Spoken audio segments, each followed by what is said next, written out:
The bread isn't free at restaurants in Portugal. Portugal's not a tax haven anymore. The ocean is freezing in Portugal. Hey everyone, this is some guy named Dave in Portugal, and I've been making videos about Portugal for the past 2 years. And today I wanted to discuss some of the things that no one tells you about Portugal before coming here. If you're interested in all things Portugal or the rest of Europe, make sure to hit the subscribe button because I post videos every single week on this channel. Now, without wasting any time, let's get right into it. This video is for entertainment purposes only and is just for fun.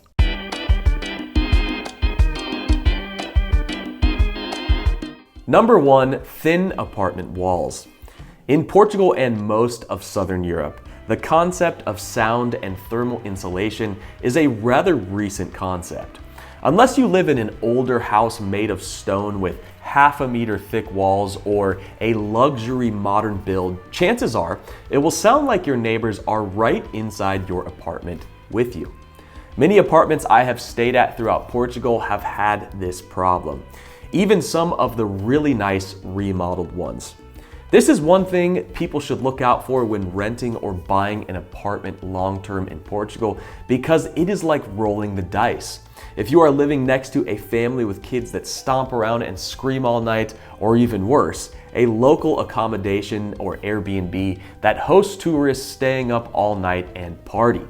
I'll never forget the first time I came to Portugal and I was really jet lagged, so I went to sleep early to get a good night's rest. But I was awoken up that night by a birthday party happening next door where they sang happy birthday all night long with these loud claps for what seemed like every 30 minutes until about 5 a.m. And it sounded like they were in the room next to me in my own apartment.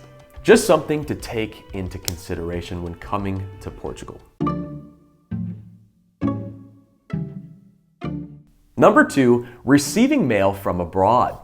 So I have successfully received some basic letters from abroad without issue, but I have heard horror stories of people trying to receive something as simple as an old pair of shoes or t-shirt, and the customs of Portugal holding them hostage, or the package just never shows up at all. In Portugal, duties and taxes will be 23% plus the percentage duties depending on the imported item and the value shown on the declarations and transport value. However, if the package is worth 45 euros or less and it meets other criteria for gifts, you don't have to pay the VAT or duty taxes. I tell everyone back home in the United States just to not bother sending any packages at all and just sending me an email or via social media. But what about packages and mail within the European Union? And that leads us to our next one. Number 3, receiving mail within the European Union. Now, this is one of the great benefits of living within the European Union. There are no customs or duties to be paid when buying goods coming from within the European Union. And this is awesome because you can order something from Germany or Italy and it will show up no problem, sometimes within a couple days or just a week. I order high quality products from all over Europe and you can pretty much find anything your heart so desires. If it is, of course, unavailable in Portugal. It is a shame that the UK is no longer a part of the EU, as you used to be able to get a wide range of products from there as well. But I think it's worse for them. Thanks, Brexit. In a lot of places in the world, when something is brought to the table without asking, like bread, olives, or starters, it's usually free. Even in the neighboring country Spain, when a tapa is brought to your table, it is included with your drink. But that is not how it works in Portugal, and many tourists feel that this is a little bit sneaky. In Portugal, when bread and cheese is automatically brought to your table without asking for it, it is called a couvert. However, it is usually only about €1.50, but in more posh places and fancy places, it can be upwards of €5. So for people that are used to getting free bread at restaurants, this could come as quite a surprise when you get the bill. Just remember that it is completely normal for you to say you don't want the bread when they bring it, and no one will be upset. It happens all the time. With all of our most sensitive data being stored on the internet, One of my biggest worries is being victim of a password attack. These days, our banking and sensitive personal information can be compromised by cyber criminals. Luckily, the sponsor of today's video, NordVPN, can help keep your passwords secure. Let me show you how easy it is for hackers to gain access and exploit your sensitive information. Your password is your first line of defense. Unfortunately, most people don't take it seriously. Happy to use super simple passwords or set the same password for multiple accounts. This lets hackers try a number of tricks to break in. That favorite e-card website you used to send your mom on Mother's Day, and its user data got compromised. Unfortunately, you've been using the same Mama's Boy 123 password on other websites too. And bam! Mama's Boy just got locked out of his email accounts and other social media. But luckily, with NordVPN's dark web monitoring, they will alert you when your sensitive credentials appear on underground hacker websites. You can then use the Nord Password Manager to generate and automatically fill in strong passwords, keeping you protected from dark web hackers around the world. This is one of the many security features included in NordVPN.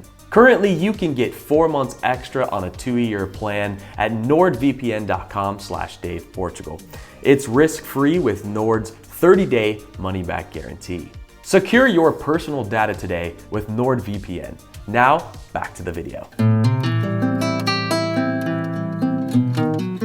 Number 5, signatures. In Portugal, at official establishments, making sure your signature is exactly how it is on official documents like your passport or identification is very important. In the United States, you can sometimes get away with slight variations in your signature, but I have had to resubmit documents when opening bank accounts here in Portugal because my signature didn't perfectly match the one on my credentials. So it is very important to make sure you are signing the exact same signature on everything, or this could lead to potential problems down the road.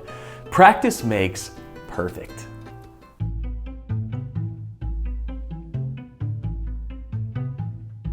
Portugal is no longer a tax haven. There is still this big idea that Portugal is a tax haven due to their non-habitual tax regime that was implemented after the global economic collapse in 2009.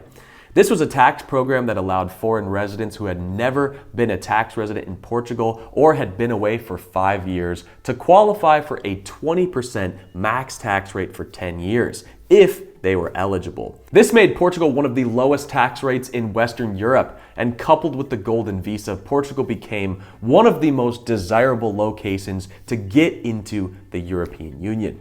However, that all changed last year when the NHR program was ended by the Socialist Party in Portugal. That being said, there are still various tax incentives and grants for innovative companies and high-skilled workers in Portugal. And I wouldn't be surprised if the new government in Portugal offered new tax incentives in the future. If you're interested, if there is still a chance to get into Portugal with the NHR tax benefits, Fresh Portugal is having a free webinar on June 6th that will go into the subject in depth and answer any questions you might have. There is a link in the description below to register for that webinar.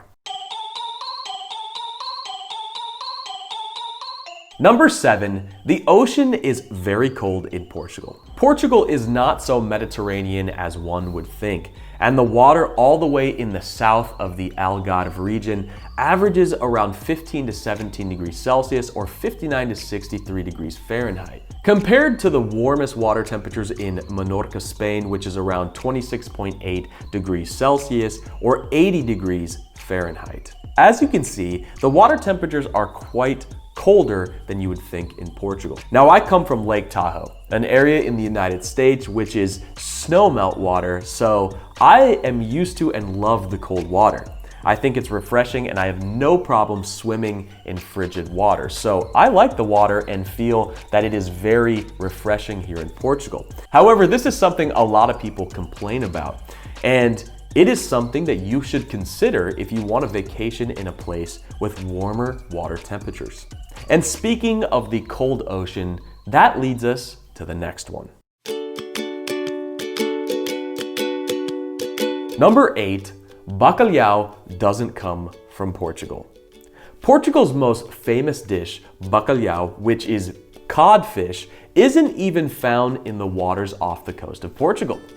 This is undoubtedly the most famous dish in Portugal, and the Portuguese claim there is 1,001 ways to cook codfish in Portugal. And if you ask me, that's 1,000 ways too many. Because personally, I only really like bacalhau when it is drenched in olive oil and garlic or freshly grilled. Don't ban me, Portugal. It's just you have way better fish than cod, and it's caught on your shores like sea bass, or as they call it here, rabalu. Most of the codfish that comes to Portugal actually comes from Norway. The Portuguese consume over 100,000 tons of salted dried Norwegian cod every year. You could say it is quite an obsession. But personally, I do prefer fresh fish, and the salted fish is not my favorite. But I understand where it comes from because Portugal has a long tradition eating codfish for over 500 years.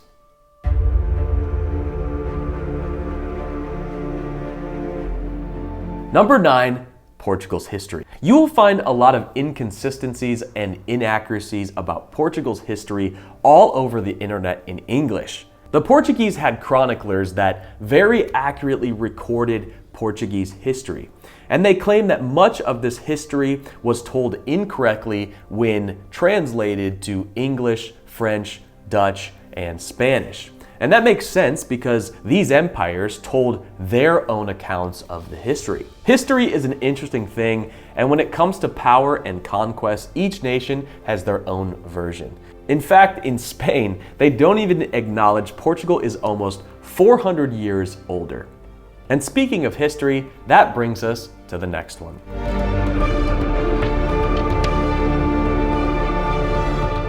Portugal is the oldest nation state in Europe. Founded in the year 1143, its current borders were established in the mid-13th century.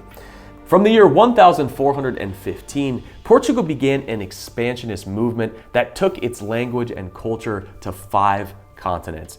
In fact, Lisbon, the capital of Portugal, is older than Rome. In fact, it's 400 years older, which makes it the second oldest capital in Europe after Athens. Number 11, restaurants close from 2 p.m. to 7 p.m. Now, if you're in Lisbon or Porto, it shouldn't be difficult to find restaurants open all day to cater to tourists.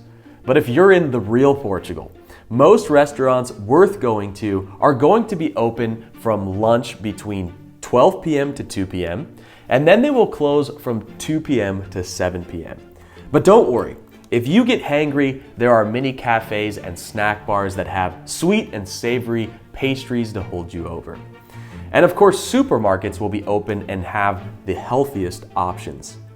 But speaking of restaurants, this leads us right into number 12.